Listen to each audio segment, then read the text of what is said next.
Okay, I think we're live, folks. I think we're live.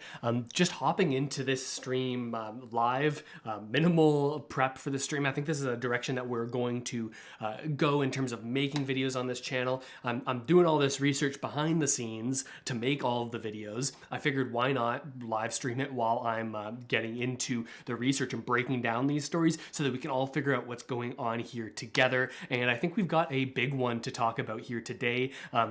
Shocking new reports from the Globe and Mail around the election interference that folks have been looking at over the past number of months about the most recent election as well as the 2019 election. And it seems that the Globe and Mail has gotten access to a lot of new documents that show this could be more serious than we thought it was. Yeah, exactly. We're live. Yet you can see that you're the first one in, Naruja.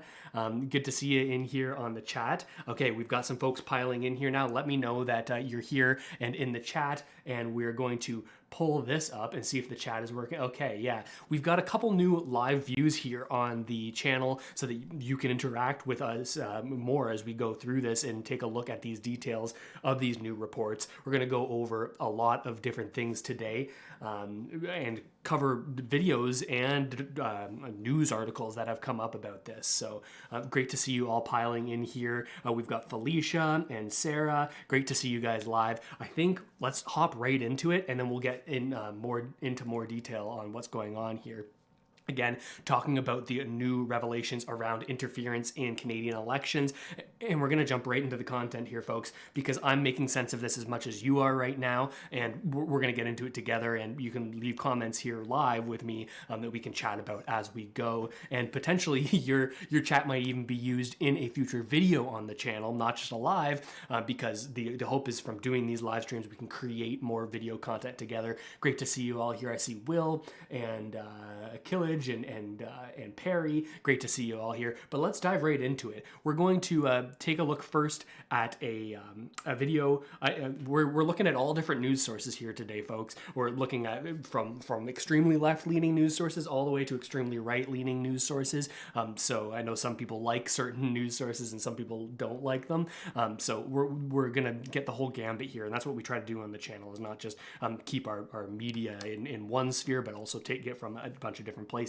So let's start off with this video here. You should be able to see that clearly. Oh, look at that new view. I think it looks pretty good here. And let's get into this because I think this is a pretty good summary from Power and Politics, recently talking about this just as of 2 days ago. Well, I woke up to an explosive report in the Globe and Mail this morning reporting that CSIS documents viewed by the newspaper reveal China's strategy to influence the 2021 election.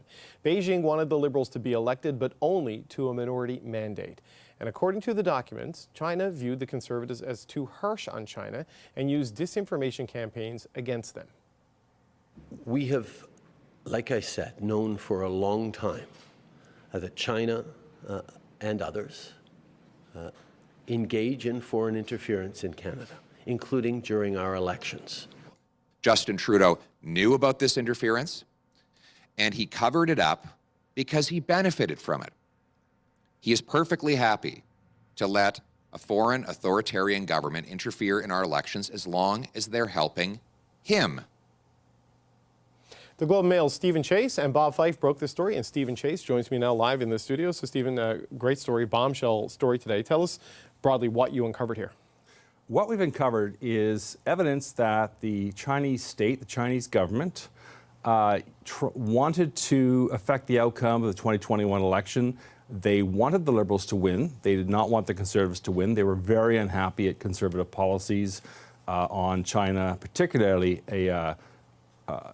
a bid or a proposal to create a foreign registry, which would keep track of influence. And so that foreign registry is going to become important here. I can already tell you, based on an interview that I watched a couple of months ago between Kenny Chiu, who is a member of parliament from Vancouver, or should I say former member of parliament after 2021, and what happened to him.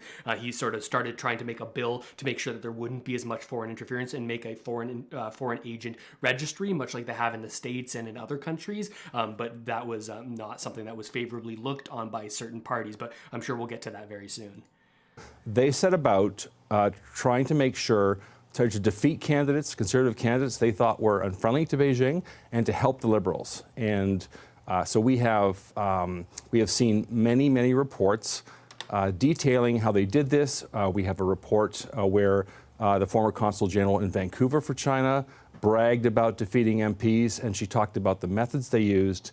And we have other reports that detail the sort of lines that they were feeding. And what really is interesting in this report is the degree to which the Chinese state likes to prey on new Canadians. Right. We need to be clear here. This is not about people in Canada acting willingly or being puppets. They are bullied and cajoled and manipulated into adopting Beijing's line. And so that's a lot of what we're talking about here. So the person in the consulate, this means diplomatic staff. People here with diplomatic status are acting as election meddlers, according to what you've seen. That's correct, yes. And not only in the Vancouver consulate, but also in the Toronto consulate.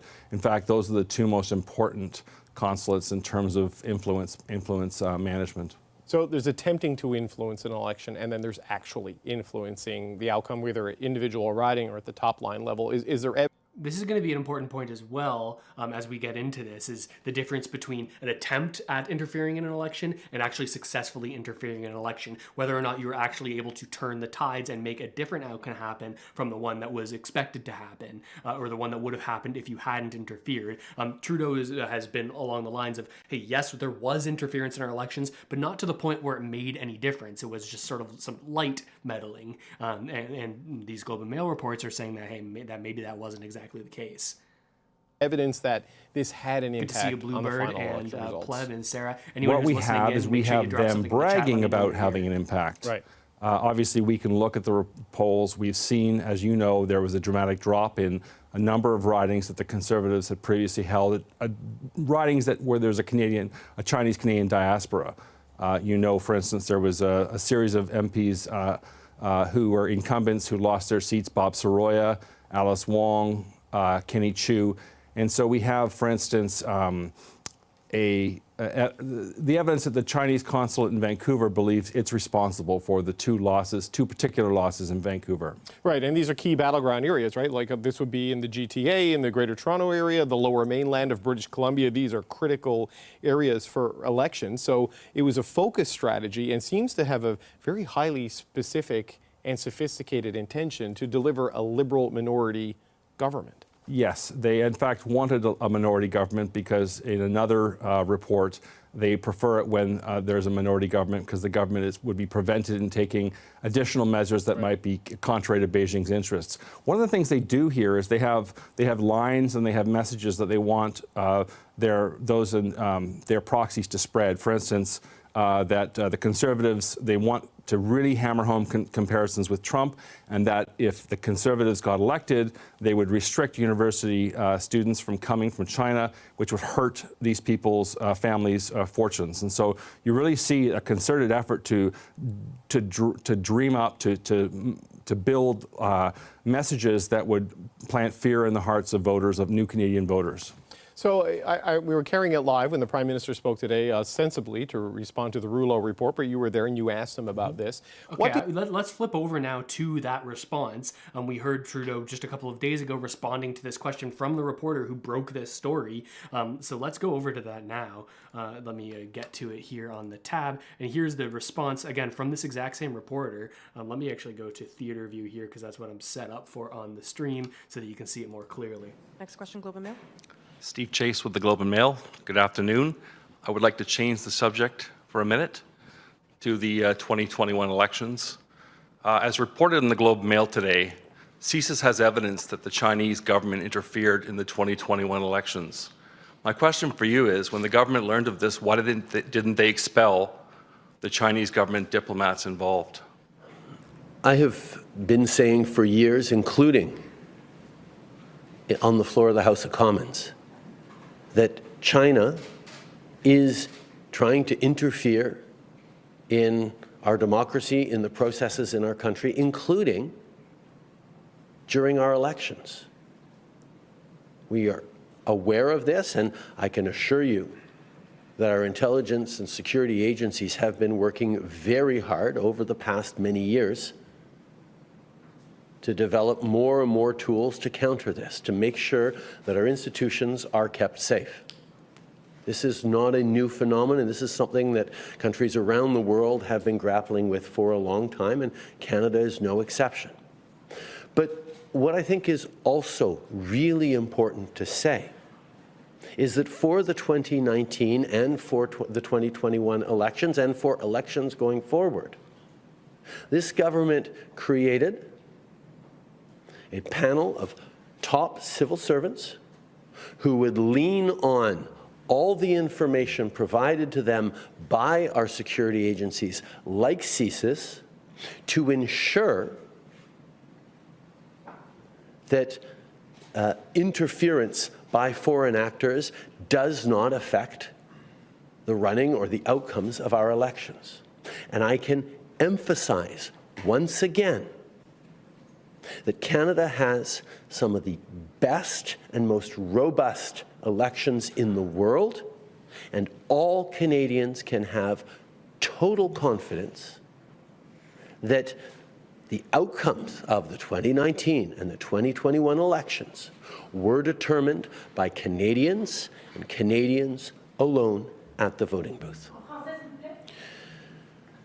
So yeah, this is what the response has been over the past number of months since the initial story broke about all of this, is that, hey, we knew that this was happening, we knew that there was interference, but don't worry, we set up a bipartisan, like a multi-partisan, right? Not just a liberal group, but multiple different parties and top security officials. We set up a panel of them to take a look at the situation, take the information from CSIS and say, hey, well, like, were they able to sufficiently influence the election? And they came back saying that the 2019 and the 2021 elections weren't sufficiently influenced as a result of this, but there was interference. And this is what Trudeau's been pointing to, saying, hey, we know that this is happening, but it's not really happening to the extent where it's actually having any impact. Now, of course, that is something that he could be incentivized to say, and that is the accusation that Pierre Poilievre is making at the very same time here. Let's dig into Poilievre's response, and obviously this is going to be a little more scathing of the Prime Minister.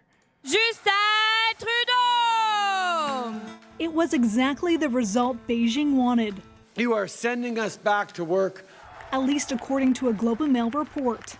It cited top-secret CSIS documents detailing Beijing's sophisticated strategy to influence the 2021 election. According to the report, China targeted specific conservative candidates in hopes of a liberal minority government. Justin Trudeau knew about this interference.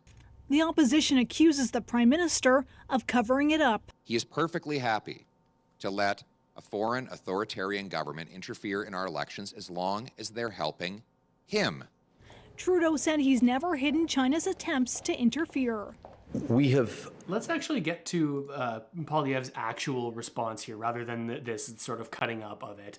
I think I can probably find it here if we go into CPAC. You guys get to see behind the scenes when we do these live streams. You get to see where I find a lot of the content. If we go in here and go into live, we should be able to, okay, yeah, it should be in here. And then pro tip, if you've never done this on a YouTube video before, you can actually hit these three buttons right here, and it will bring up you can go show transcript and show a transcript of the entire thing, and you can Control F and search through what was said in the video to get to a specific part. So now if we go interference, you can see that we can sort down here, and we actually get the where this actually is. And here is the actual question that Poilievre is responding to here. Carrie Tate from the Globe and Mail. I'm wondering if the story in today's Globe and Mail about China and the last election, whether that demonstrates the need for a foreign agent registry to track, monitor, influence on behalf of other countries.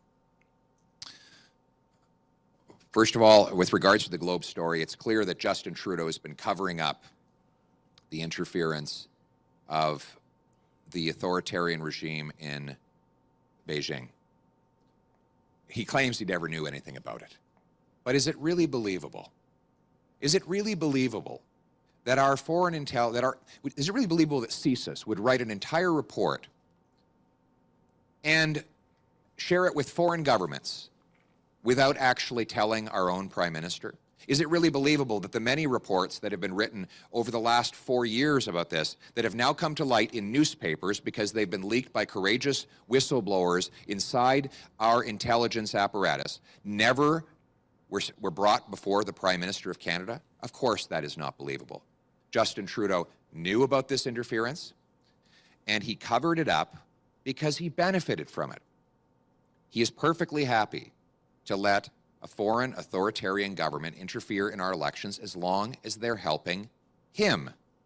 And according to the Globe and Mail story today, this foreign authoritarian government wanted to see Justin Trudeau as Prime Minister because they knew that he would work for their interests rather than Canada's interest.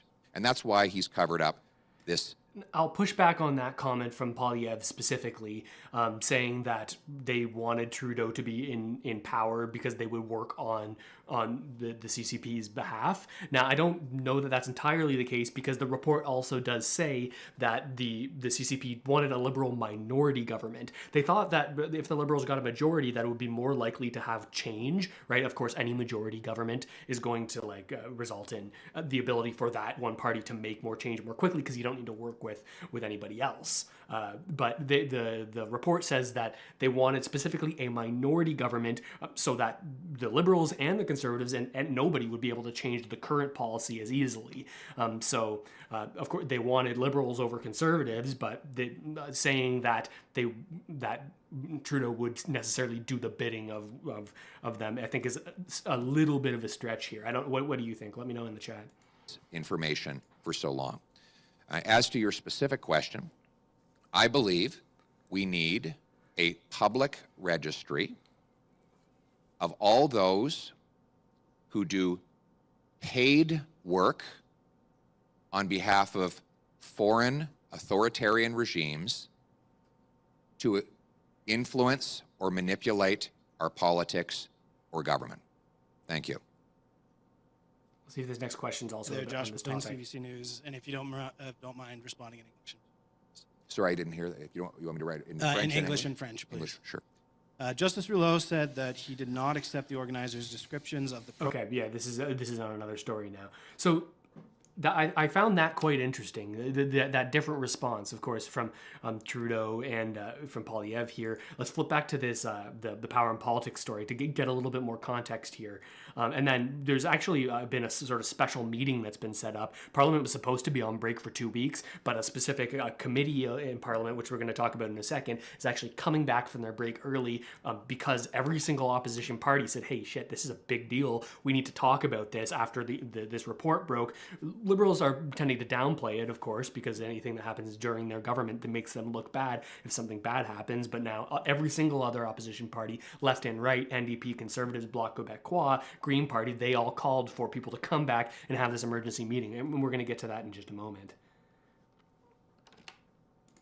Did you make of his response to the findings in your report? Sure. Yeah, he has a stock phrase he's used for several months now, which is roughly that there may have been meddling, but it didn't change the outcome, meaning we still would have won. And he used that again today. He tried to reassure us that the SITE task force, which is a task force of public servants, that they've safeguarded the election and they've made sure that there's been no meddling that in fact changed outcomes. So he's very much focused on outcomes. He's not really telling us about individual ridings. Right. And then he also... That's interesting. So he's saying that they could have actually made a difference between who won what, like who won which riding. That's a big deal, right? Because if he's saying that maybe there was meddling, but it didn't change outcomes of the election, then that could like grab an entire huge huge breadth of different outcomes, right? All he's saying there is that it didn't either prevent the Liberals from getting a majority or getting a minority, and it didn't put the Conservatives in power. They're saying actually individual ridings could have been affected as to who the outcome, like who the winner is.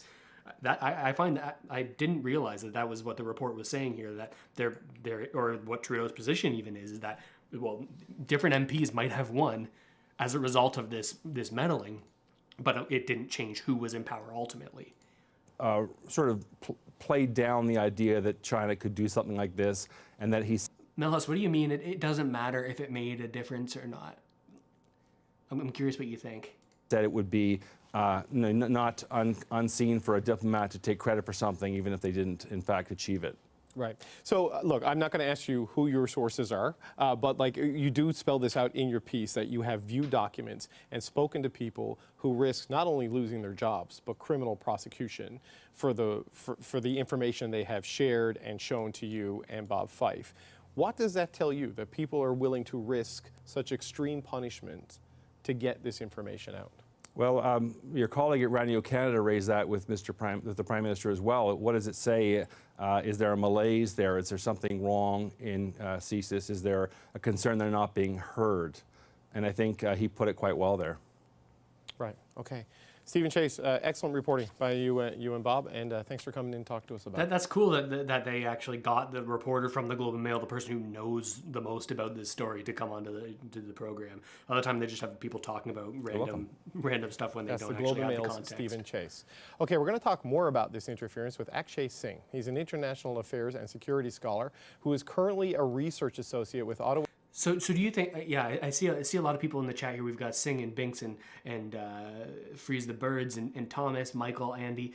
Do you think that it matters whether or not it had an impact on the result of the election? And like what bugs you the most, that there was any interference, or that the scale to which there was interference? Because when you think about it, probably more than just the Chinese government is trying to interfere in Canadian elections. I think every country, to an extent, interferes with foreign countries' elections, in that they want it to go one way or the other because it's better for them on a geopolitical level, right? We definitely see the States doing this with other countries, and there are countless coups that have actually sort of been done by the U.S. government. Obviously, this isn't to that level, but do you think that it matters whether or not, like the scale to which there's interference, or does it just matter that it's the interference period? Ottawa University Center for International Policy Studies, and he joins me now from Vancouver. So actually, we know about Chinese election interference in 2019, now this new report about China's election meddling in 2021. How concerning is all of this for you? I think for me, it is concerning that we've got so much detail now about the alleged interference and so few tools to kind of handle it meaningfully. So the interference issue is not unique to Canada. It's certainly an international issue. And I think we're just starting to now understand the breadth of the potential problem here. So I think we should be concerned, and I think we should be having an informed conversation about what we're going to do next. This was a very specific and very targeted goal, a Liberal minority government. And the way that this campaign unfolded, what do you make of the sophistication at play here? The sophisticated nature of Chinese influence operation and interference operations is not a surprise to me. If you look at what's going on elsewhere in the world, especially in places like Taiwan, you have seen signs that China is looking to interfere in democratic processes. And Australia has talked about this publicly, as has the United States. So the fact that Canada would be a target of such activities is not surprising to me. The fact that they're picking and choosing people to support is something that's been witnessed elsewhere. It's not, again, unique to Canada. And it's ultimately an exercise in trying to be pragmatic, I think, about achieving specific outcomes. And I think it's important to highlight that it's very difficult to measure outcome. And I heard Stephen talk about this as well. It's very difficult to say such and such actions actually influence the outcome of an election, because we don't necessarily measure before and after outcome elections in terms of how a foreign country can influence it. But that's true. Like, how would you even measure that stuff? Like, you can't measure what would have happened if there wasn't interference, right? So you can't measure the degree to which interference changed the outcome, right? Because if people are only consuming their media on WeChat, for this example, and are sort of only getting certain messages about certain politicians, like, there's no numbers-based way that you can actually measure that. They got this specific goal of, yes, Justin Trudeau, but not a Justin Trudeau majority. So, I mean, what do you think their end goal here is? You say specific objectives. What can we conclude that Beijing was after?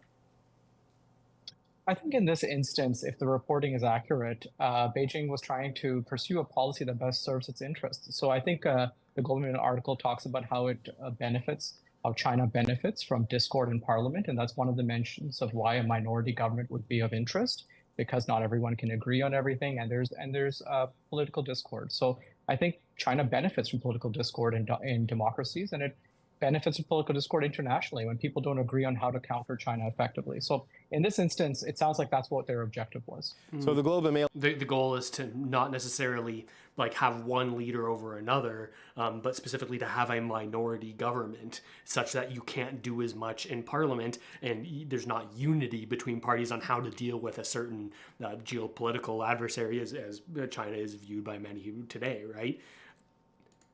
Has seen documents that implicates officials in here with diplomatic status. They work in the diplomatic missions. They were implicated in this attempt to meddle in the election. I mean, how should Canada respond to that if people who are here as diplomats are taking these steps?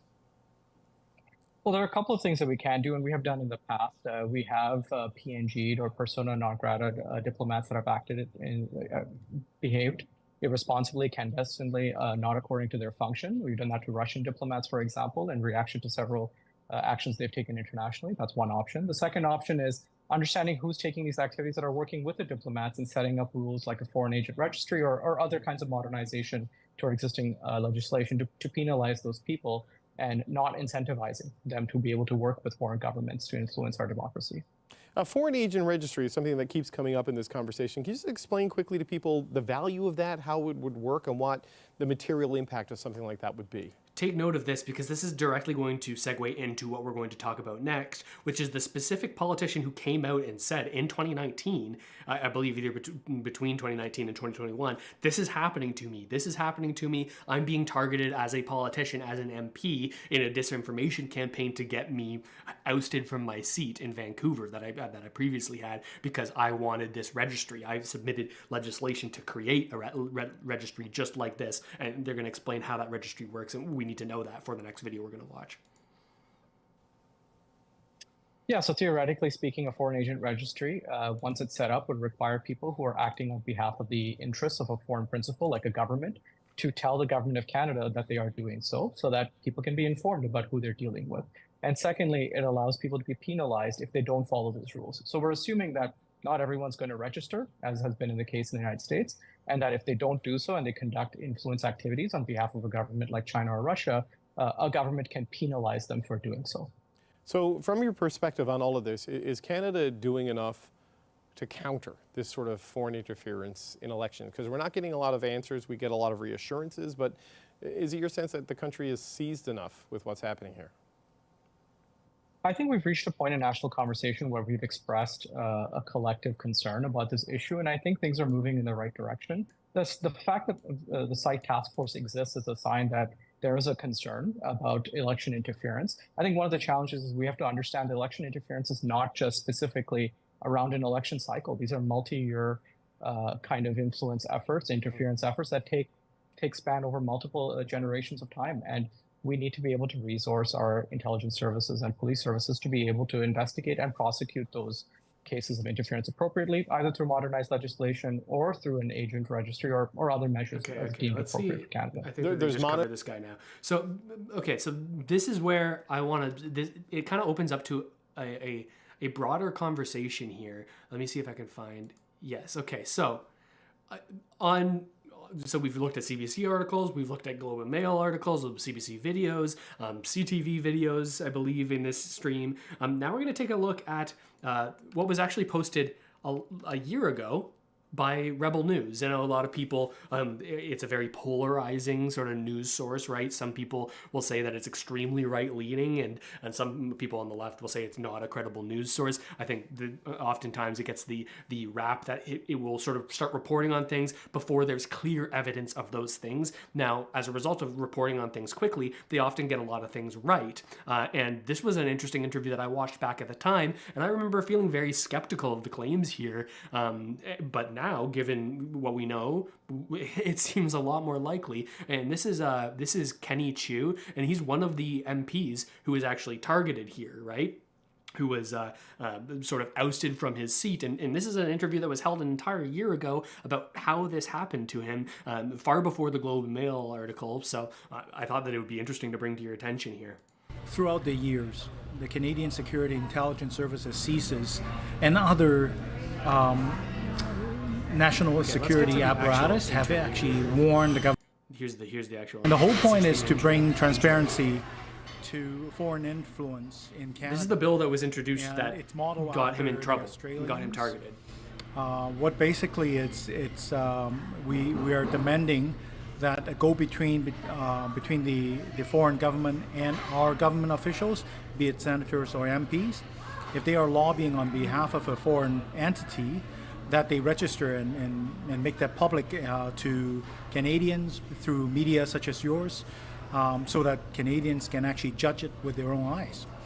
It's just a Transparency Act. It should have been called the Foreign Influence Transparency Act, but it's been labeled as anti-Chinese and anti-China. Right, I saw a statement of that. I believe it was on. Yeah, Andy's saying in the chat here, I think it can be over sensationalist, referring to Rebel News, but they also touch on topics sometimes no other source does or will. So certainly if you talk about many different topics, like you're going to hit on some things that are definitely true. Maybe you get some things that aren't true and you report on as if they're true, and that can be negative for your credibility. But you're certainly going to get things like this that end up being exactly what happened. WeChat, an article or something went up and it indicated that you yourself were anti-Chinese because of the bill. Help me make some sense of that. I believe you're from Hong Kong, aren't you? Well, I'm from Hong Kong. I was born in Hong Kong, but I came to Canada at the age of 17, 18. But prior to that, I've been immersed in Chinese literature. My education is in mother tongue Cantonese, Chinese history and all that. So I know a thing or two about the country China, even though I was born in Hong Kong. The bill itself, the irony is that to avoid political attack like that, we've deliberately avoid naming countries in the bill itself. We want to leave it to the experts and the bureaucrats, such as those in CSIS or NCCOP, for them to actually help us fill out which countries this Registry Act should pass would be applicable to. And so the bill, if you look at it, it did not mention any country by name at all.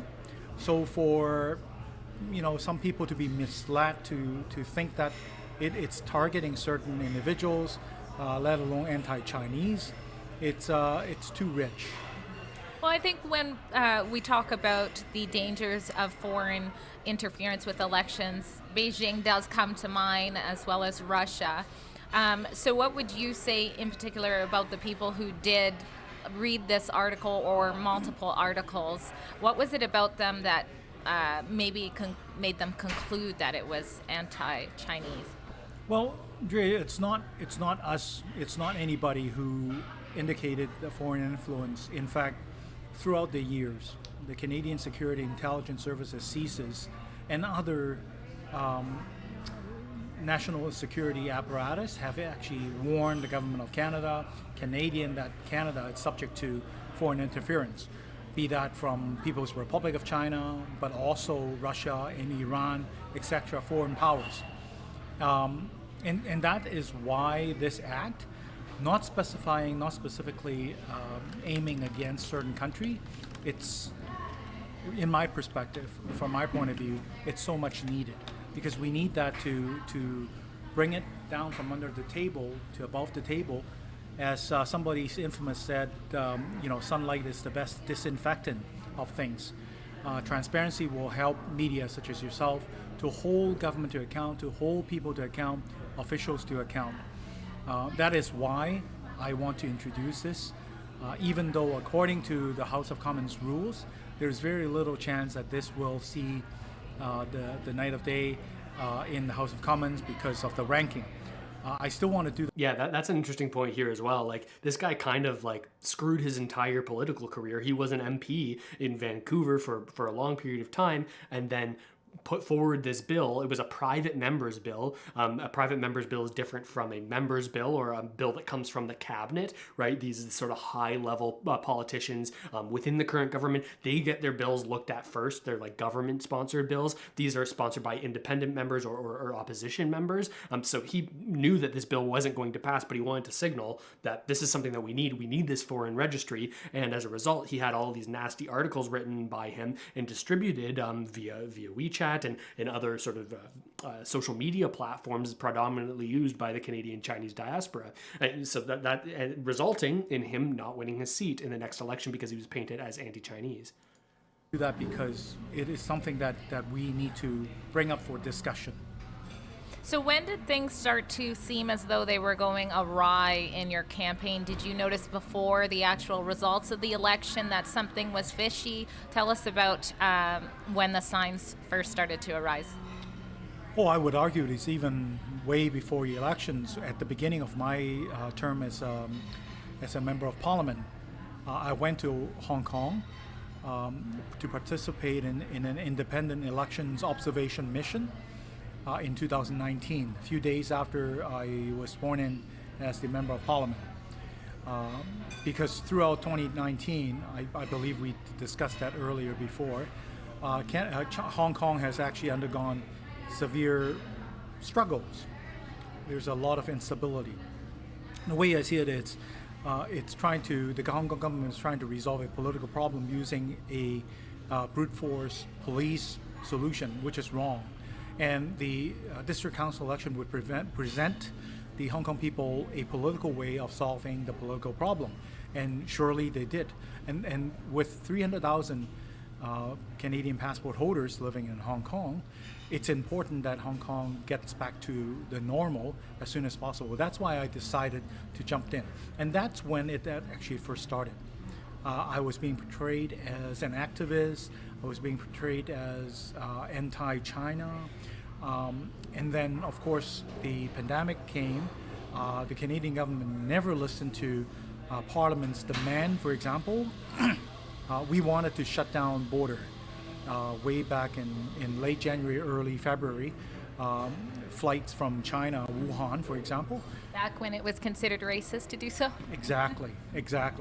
The irony is that we heard those complaints, guess what, from people from China. They were calling our office, WeChatting our office, asking us, why are we not shutting down flights with Wuhan, China? These are Chinese nationals. And so, the Liberal government never did anything, and they were delayed until pretty much the WHO admitted that, yes, it's a pandemic. By then, it's already spread around the world. So 2020, it was a very tough year, but 2021, if people recall, in February, the Parliament of Canada had actually passed a motion. Those who actually voted had all voted unanimously in support. It's the Uyghur Muslim treatment in Xinjiang fulfilling the definition in the UN of genocide. And that was actually passed, like I said, multiple parties, Liberals included, NDP and all that. But for that, the committee that I was sitting on, International Human Rights. Another behind the scenes is that most of the time when I'm watching these videos, I'll watch them at like 3 times speed to get through as much content so I can synthesize it to make the videos. We're going to compromise and go at 1.5 speed here so that we can get through a lot more of this content. Subcommittee, I was the vice chair. They got sanctioned together with the Conservative MP Michael Chong. It's kind of weird because everywhere else, the U.S., whatever, they always sanction the government people, the people who are responsible, people with power. Very seldom that you sanction an opposition MP and a subcommittee in the parliament for that matter. But that provided the foundation of attack for many of my detractors. They start accusing me of being sanctioned by China. They start accusing me of anti-China, not just anti-Chinese. All the subsequent anti-Asian racism because I wasn't invited or provided the opportunity to show my support for my Asian Canadian constituents. I was being labeled as supportive of the anti-Asian racism. And even though I spoke very prominently in the English Richmond News, called Richmond News, even that there were people accusing me on air, Chinese radio stations that I've seldomly heard and never showed up on Richmond News and all that. So it's filled with disinformation and complete false accusation. Bill C-282 added towards those campaign, and it culminated and climaxed during the election, basically. Do you think if those rumors had not taken place, you would have been reelected? Oh, election winning and losing, it's very complex and complicated matters. There are definitely lessons that I've learned, how I could possibly articulate my view and our party's platform better to Canadians, Chinese or not, in Steves and Richmond East. How we could actually get our people out, our supporters out to vote. There are many issues. But in an election that is impacted by COVID pandemic, an election that suffered very low voter turnout rate, in a highly polarized election such as this, having a few hundred votes away from one side to the other, it's actually sufficient in changing the result of that. My colleague Alice Wong, for example, in Richmond Center, had lost thousands of votes comparing to 2019, and she lost by 300 votes, just like that. And this is not unique to the Richmonds, but also throughout Canada. Somebody did an analysis comparing, listing out the highest Chinese voter demographic writings, and then comparing with the regional and also provincial conservative support, and they realized that there is a correlation, actually a reverse correlation with the regional and the provincial trend, meaning that the Chinese Canadians are subject to some kind of special campaign. Wow. Now, So that covers a lot. This is one of the main MPs that was sort of targeted here, and that has sort of come out and started talking about this targeting ahead of all of the news that's broken now. That's made this a lot more clear that this actually is the case, and this is what's happening. And now I want to take a look at something I found rather shocking. The Parliament's supposed to be on break here for another 2 weeks, not sitting in the House of Commons, but when all of this news broke, the members of Parliament said, hey, specifically the NDP, the Conservatives, as well as the Bloc Québécois, said we need to get back into committee and figure out what actually went on here, because clearly people weren't telling us the truth the first time. So let me pull up this article that I wanted to show you. Here we go, and we'll go to our new view here. Browser, take a look at that. Yeah, not a conspiracy anymore, Millhouse. That's a good take, and that's what I was sort of talking about there when I watched that interview maybe 6-7 months ago when none of this stuff was out, and I was personally skeptical, right? Because you sort of see it only at one source, and you're like, okay, I don't know whether to believe this or not. But then oftentimes these things that are reported far ahead of time by news sources that some people say are not as credible, well, they often will get a story before a lot of other agencies or news sources will be able to get their hands on that story. So let's take a look at this article. Here's the headline. Let me actually get my, this is the software I use to sort of mark up the screen. It's called Epic Pen.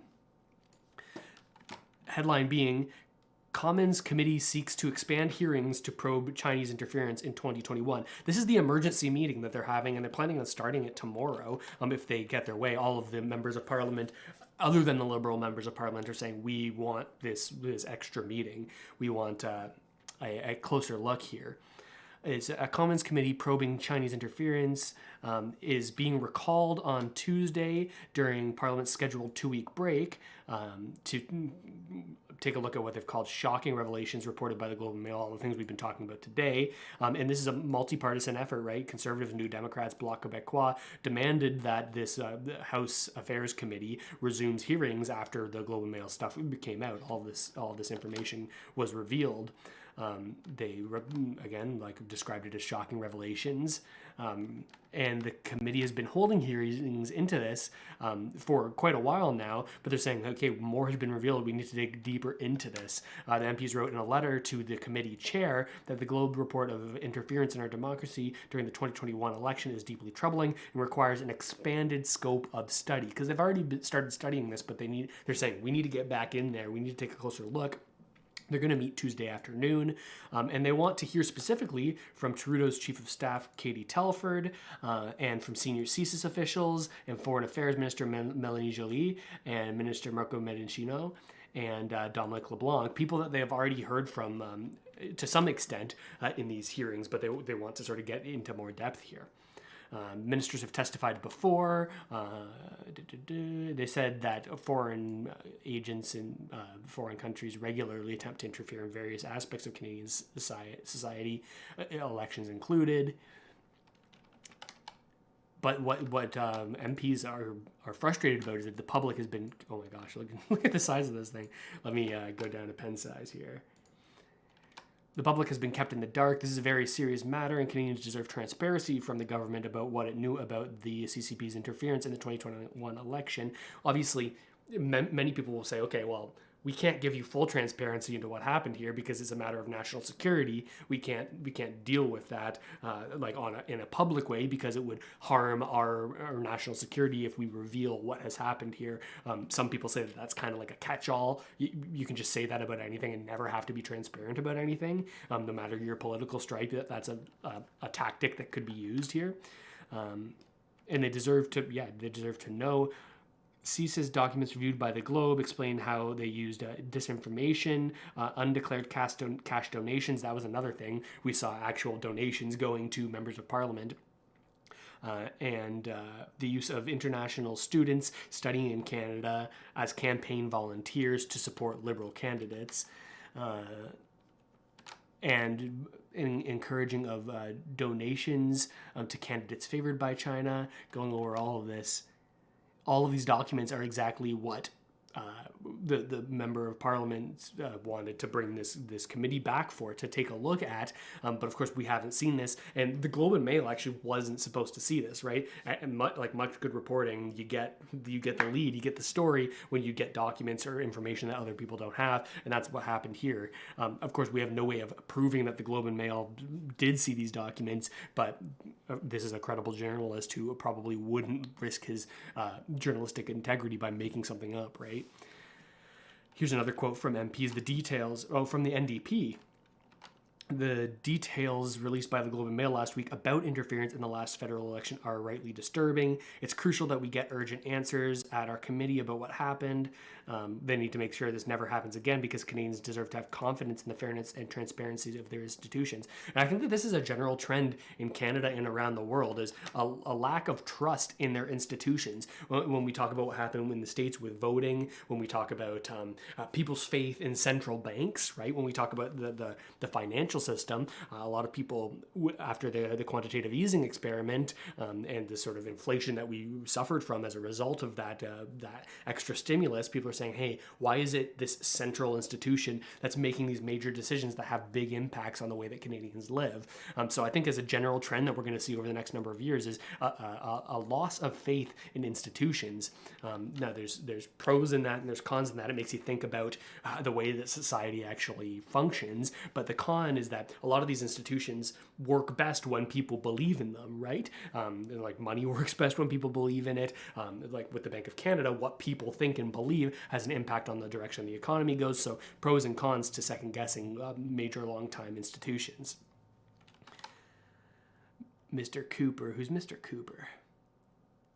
I missed that. Dismayed that the Prime Minister's played down China's meddling in the elections, saying that he's turning a blind eye to the interference because at the end of the day it benefited the Liberal Party. That's the same thing that Poilievre said in the clip that we watched a little bit earlier. 21 was shared with senior officials. Okay, and they also share these documents with something called Canada's Five Eye Allies, the US, Britain, Australia, and New Zealand, and German and French spy services. It's impossible to believe that he's unaware of this and was unaware of this in both of these elections. But it only came up like as of the past like 4 or 5 months now that all this was happening. So there were reports shown to parliamentarians that we just weren't privy to at the time. And yeah, so this is what the PMO, the Prime Minister's Office, Press Secretary, said, that the 2019 and 2021 elections were determined by Canadians and Canadians alone at the voting booth. And I think that most people believe this still to be true. And this is the way that politicians can speak sometimes, where you have to sort of read through their words. It's like the results of the elections, like the determination of the elections, were not impacted by this, right? Because the amount of MPs that won instead of another MP because of this interference, well, it wasn't the point that it would make a difference in what the end result was, like in terms of who has a majority, who has a minority, who is in power, who isn't in power. But the fact that it seems like there are multiple ridings here where decisions were flipped, it makes this seem more substantial than they're leading on, right? And this is why I think this is an interesting story that I think not a lot of people are keying into. So that's what I'm hoping to do with these live streams, is show you how I learn about these stories in watching tons of videos, reading different articles from different spots, and then maybe we'll be able to make these live stream research videos or research streams into sort of smaller content for the folks who can't make it on the live streams and can't go into as much depth. That's the general idea. I'm experimenting with the channel in this new year. I think that it might be a good idea, and let me know what you think about it. Oh yeah, this is another aspect of it. China's former consul general in Vancouver boasted in 2021 about how she helped defeat 2 conservative MPs. So it was like outwardly saying, hey, because of me, we had this political impact, and this is the China's former consul general in Vancouver. Trudeau actually commented on this afterwards, saying, well, people boast about political, like what happens in politics, and take credit for things even if they don't deserve it. So sort of like diminishing this. Both Conservative Party and individual candidates who were targeted were kept in the dark, even though our security and intelligence agencies were aware of interference that was taking place in a coordinated and sophisticated manner. Also interesting, right? Who got this information? Who didn't get this information? This is right. Like we know that the Prime Minister was consulted when CSIS brought this report to him. But 1, when did that happen? And 2, why weren't politicians that were targeted, that, like, I'm sure CSIS had the like, we don't know this because we can't see these classified documents, but I'm sure that CSIS had a list of these are the individuals that we know are being targeted because these are the individuals that are having smear articles written about them, right? The fact that we had that information but didn't share that with the opposition party, who could have, like, this obviously is a big thing that can impact their results, right? And also the individuals who were being targeted, maybe without them knowing. We talked about Kenny Chu earlier. Listen to that interview with him. He clearly noticed it. But there's reason to believe that there were people that were campaigning and were like, why am I not making the ground that I thought I'd be making? Why are people closing doors in my face? And perhaps it's because of this external targeting. And because we didn't have this transparency, we don't know what to make of it in the long term, and to what extent this actually happened. An independent panel was set up. Yeah, this is what they've been saying. Because of the independent panel, while foreign interference attempts were absolutely existed, they've never denied that. Both the panel and the Liberal government have never denied that this happened. They're saying that it happened, but even still, it unfolded with integrity. We still have fair elections. This is still was okay. All right. Our party was seeing clear signs of tampering and riotings with substantial Chinese diasporas. We were met with shrugged shoulders and complete ambivalence. It was truly unreal.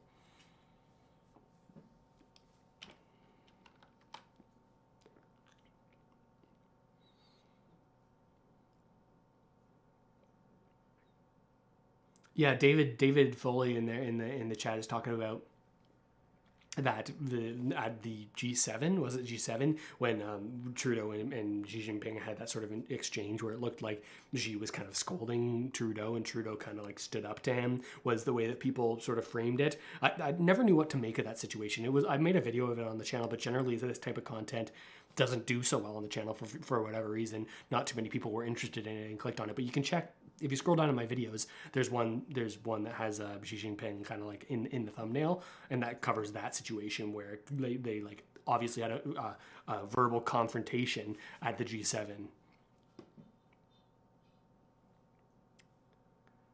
Yeah, so I found that interesting that they're going to go back into the House of Commons tomorrow and talk about this in more detail because they didn't have an opportunity to earlier, or like after this Globe and Mail article came out, and they were going to be on a 2-month break. So they said, hey, or 2-week break rather. And so they said, hey, we need to get the hell back in here and talk about this some more. So the story continues. Who knows if we'll get more updates, but I thought it'd be fun to bring you along with me as I sort of do more research on what actually happened here, watching these videos. And let me know if you enjoyed this type of live stream content. I love getting to know some of you here in the chat.